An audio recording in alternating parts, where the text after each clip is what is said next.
नमस्कार. वैदिक विश्व या यूट्यूब चॅनलवर आपल्या सर्वांचे स्वागत. साधना, साधक आणि दिव्यानुभूती भाग 50. इच्छा द्वेष सुखम दुःखम संघातश्चेतना धृती. गीतेतील 6व्या श्लोकातील हे सूत्र अतिशय महत्त्वाचे असून जडात चेतना कशी उत्पन्न झाली याचे महाविज्ञान सांगते. E=mc² या सूत्राद्वारे परमाणूला फोडल्यानंतर त्यातून भयानक ऊर्जा प्राप्त होते हे सांगून आइन्स्टाईनने विज्ञान क्षेत्रात क्रांती घडवून आणली. तद्वत व्यासांचे वरील सूत्र लक्षात आल्यास जडातून चैतन्य कसे उत्पन्न झाले याबद्दल आज जो न संपणारा वाद उत्पन्न झाला आहे त्याचे उत्तर याच सूत्रात सापडते. आजच्या विज्ञानानुसार सदा भयानक वेगाने फिरणारे आसमंतातील ओझ सापेक्ष कालात, सापेक्ष संख्येत आणि सापेक्ष अवस्थेत जर एकत्र आले तर त्यातून अनुस्यूत असलेल्या विद्युत चुंबकीय शक्तीमुळे त्या सापेक्षरित्या एकत्रित आलेल्या ओतांपासून प्राणवायू, नत्रवायू इत्यादी मूलद्रव्ये उत्पन्न होतात. असली मूलद्रव्ये पुन्हा एकमेकांशी संलग्न होऊन नवनवीन द्रव्ये म्हणजे पदार्थ तयार करून त्याद्वारे हे सारे विश्व बनले आहे. ही सारी द्रव्ये आणि मूलद्रव्ये जड स्वरूपाची असून त्यांना वजन, आकार व विभिन्न गुण आहेत. त्या मूलद्रव्यांना घटित करणारे ओठ मात्र जड नसून केवळ विद्युत भार आहेत. आपल्या विद्युतभारीय भ्रमणशक्तीमुळे ते संघटितपणे विभिन्न गुणांची मूलद्रव्ये तयार करतात.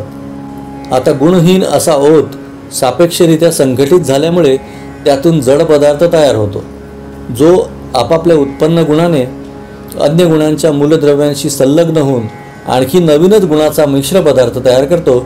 अशी ही साखळी चालू आहे. परंतु असल्या मूलद्रव्याच्या गुणात्मक संबंधांना किंवा संघटनांना कोणी जीव म्हणून संबोधित नाही.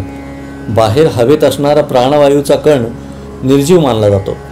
तो श्वासाद्वारे रक्तात अभिसारित झाल्यास लगेच त्यात जिवंतपणा उत्पन्न होऊन अशा अनेक प्राणवायूंच्या संघटित सक्रियतेला जीवकार्य असे म्हणतात. सृष्टीत विपुल असणारा जड कर्ब अणू जीव मानला जात नाही, कारण तो तसाच दगडासारखा असंख्य वर्षे तसल्या अवस्थेत सृष्टीत पडून राहील. निर्जीव जड कर्बापासून अमिबासारखे एकपेशीय जीव उत्पन्न होऊ शकतात असे आजचे विज्ञान मानते. पण ते कसे याचे उत्तर अजून विज्ञानाजवळ नाही.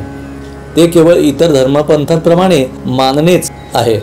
असल्या मानण्याला शास्त्रीय आधार नसतो. धार्मिक विचाराचे वैज्ञानिक असे मानतात की परमेश्वराने जड कर्बात प्राण ओतून त्याला चैतन्यमय करून जीवसृष्टी उत्पन्न केली. वैज्ञानिकांनी एका पात्रात बरेच वायू मिसळून त्याचा स्फोट केला तेव्हा वैज्ञानिकांना त्या पात्रात अत्यल्प प्रमाणात DNA पदार्थ मिळाला, ज्यापासून सारी सजीव सृष्टी उत्पन्न झाली आहे. परंतु हा DNA पदार्थ कसा आणि का उत्पन्न झाला याचे समाधानकारक उत्तर अजूनपर्यंत मिळू शकले नाही. मनुष्याला गुंगीचे औषध दिले की त्याच्या तंतुसंस्थेवर परिणाम होऊन शरीराचे सुख व दुःख मनुष्याला कळत नाहीत. पण त्याही अवस्थेत शरीरातील विभिन्न जिवंतपणाच्या प्रक्रिया चालूच असतात.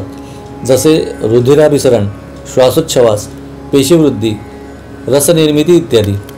हृदय आदी क्रिया बंद पडल्या तर त्या शरीराचा साराच खेळ आटोपला असे मानावे लागेल. ज्या शरीरातील रुधिराभिसरण, हृदयस्पंदन, पेशीवृद्धी आणि रसनिर्मिती बंद पडेल ते शरीर मृत मानले जाऊन त्या शरीराला जाळावे लागते किंवा गाडावे लागते. परंतु शरीरातील सर्व क्रिया प्रक्रिया पूर्णपणे बंद असलेले समाधिस्थ योग्याचे शरीर मात्र तसल्या अवस्थेत पूर्णपणे सजीव असते. कारण कालांतराने शरीर भावावर येणारा योगी ज्यावेळी आपल्या कल्पशरीरात परत सक्रिय बनतो त्यावेळेस पुन्हा त्या समाधिस्थ शरीरात चैतन्य खेळायला लागून शरीरातील श्वासोच्छवास, रुधिराभिसरण आणि अनेक सजीव प्रक्रिया आपोआप उत्पन्न होतात. असा श्रेष्ठ योग्यांचा नित्य अनुभव असतो. मेलेले शरीर जर 5-6 दिवस ठेवता आले तर त्या शरीराच्या चेहऱ्यावर दाढी वाढलेली दिसेल. परंतु योगस्थ समाधी शरीराच्या त्याच अवस्थेत काही वर्षे जरी तसेच राहू दिले तरी त्या शरीराच्या चेहऱ्यावर दाढी वाढणार नाही, कारण ते शरीर काळाच्या वर असते. कल्प शरीरात जीवात्मा परत कार्यमग्न झाला की त्या मृत वाटणाऱ्या शरीराच्या सर्व क्रियाप्रक्रिया आपणहून चालू होतात. यावरून देहाला चालविणारी एक स्वतंत्र अवस्था शक्ती मानल्याशिवाय वरील प्रश्नाचे उत्तर देता येत नाही. असल्या शरीराचे संचालन करणाऱ्या स्वतंत्र चेतनाशक्तीला जीवात्मा असे म्हणतात. परंतु ही जीवात्मा अवस्था जडाची प्रक्रिया शक्ती मानावी तर समाधी अवस्थेत जड शरीर व्यवस्थित असूनही ते रासायनिक क्रिया प्रक्रिया का करीत नाही परमेश्वराने हे जीवात्मे उत्पन्न केले काय? अगणित जीवांचे व्यापार चालताना ज्या असंख्य घडामोडी चालतात त्या सर्व घडामोडी परमेश्वर चालवतो काय? ते शक्य आहे काय की त्यात अन्य काही रहस्य आहे? गीता वारंवार सांगते की हे सर्व जग आपापल्या गुणस्वभावाने चालले आहे. परमेश्वर या सर्व सृष्टी व्यवहाराच्या वर आहे. मग ही सृष्टी व जीवसृष्टी कशाच्या आधारावर चालू आहे? याबद्दल गीता सांगते, संघात चेतना धृती.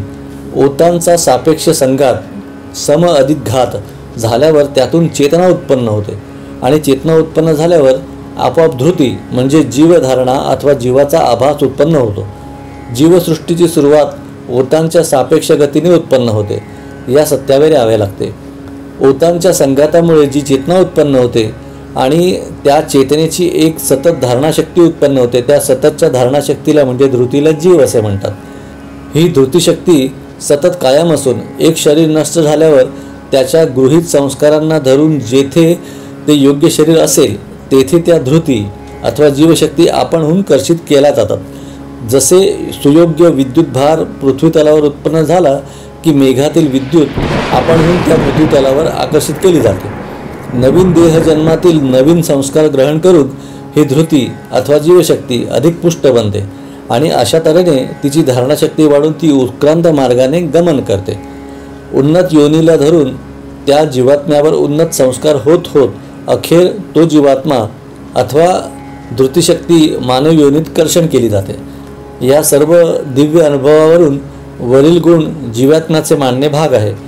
जीवात्मा अवस्थेवरील व अवस्था संस्कार विरहित असल्यामुळे आत्मावस्था वरील सर्व गुण विरहित असते.